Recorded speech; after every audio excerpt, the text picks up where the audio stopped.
A Câmara dos Deputados vota ainda hoje os destaques, as sugestões de alteração da proposta da mini-reforma eleitoral. O texto base foi aprovado por uma maioria ampla na noite desta quarta-feira e Yasmin Costa chega para trazer as últimas informações. Como é que vai ser a continuidade desse processo, desse projeto polêmico, né, Yasmin?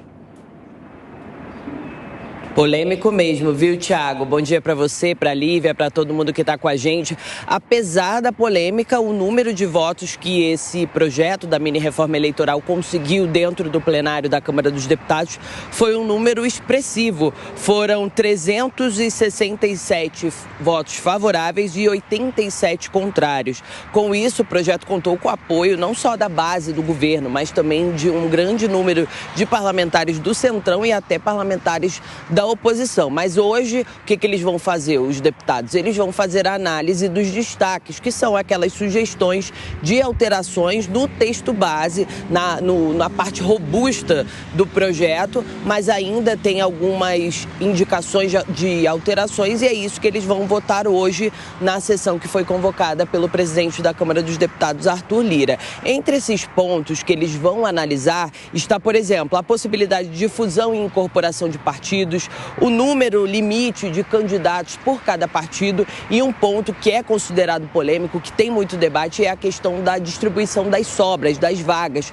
tanto para vereadores quanto para deputados. Hoje existe a regra que está valendo, que é a ideia do projeto, é o quê? Inicialmente essa distribuição vai ser feita apenas entre os partidos que atingirem o coeficiente eleitoral. Isso privilegia, claro, os partidos que são mais votados e hoje as legendas com 80% do coeficiente eleitoral podem eleger candidatos através dessas sobras. E é nesse coeficiente eleitoral que possivelmente os parlamentares vão mexer e é isso que tem dado muita polêmica. Mas fato é, o texto base foi aprovado ontem, inclusive a gente separou uma arte para nossa audiência entender basicamente ali o que foi aprovado com esse texto da mini-reforma. Por exemplo, a questão do período menor da inelegibilidade. O político cassado fica 8 anos inelegível a partir da perda do mandato. Antes isso era só no fim da legislatura, agora passa para o fim da perda do mandato. A legalização da doação via Pix, informações de repasse para a campanha serão encaminhadas à Justiça Eleitoral pelas instituições financeiras, a possibilidade do transporte público gratuito obrigatório, ele deve ser disponibilizado para os eleitores no dia das eleições e contar com linhas especiais para as regiões distantes. Numa próxima página, a gente tem a questão da mudança nas cotas de gênero. Essas regras devem ser cumpridas por toda uma federação partidária e não apenas por um partido de forma individual. Isso permite que os recursos destinados a candidaturas femininas, por exemplo, sejam usados em despesas comuns com candidatos do sexo masculino. E esse ponto foi muito criticado.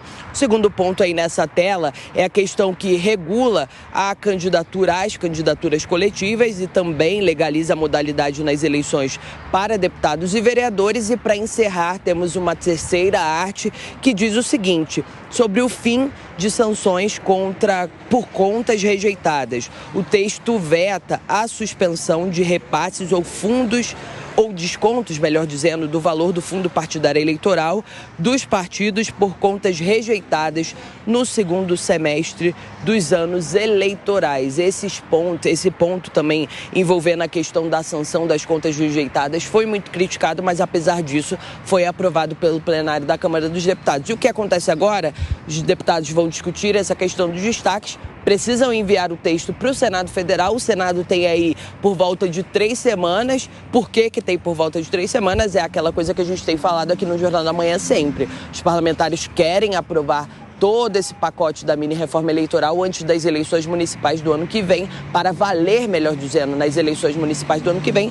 E para isso acontecer, esse projeto tem que ser sancionado antes do dia 6 de outubro. Volto com você, Thiago. Pois é, tem que ser sancionado um ano antes da eleição do ano que vem, as eleições municipais, e é interessante que há um consenso entre os partidos quando o projeto é usado para beneficiar as próprias legendas e os próprios parlamentares. A gente continua acompanhando essa discussão, então hoje, como a Yasmin trouxe, a votação dos destaques desta matéria já aprovada pela Câmara. Daqui a pouco você volta, Yasmin. Bom,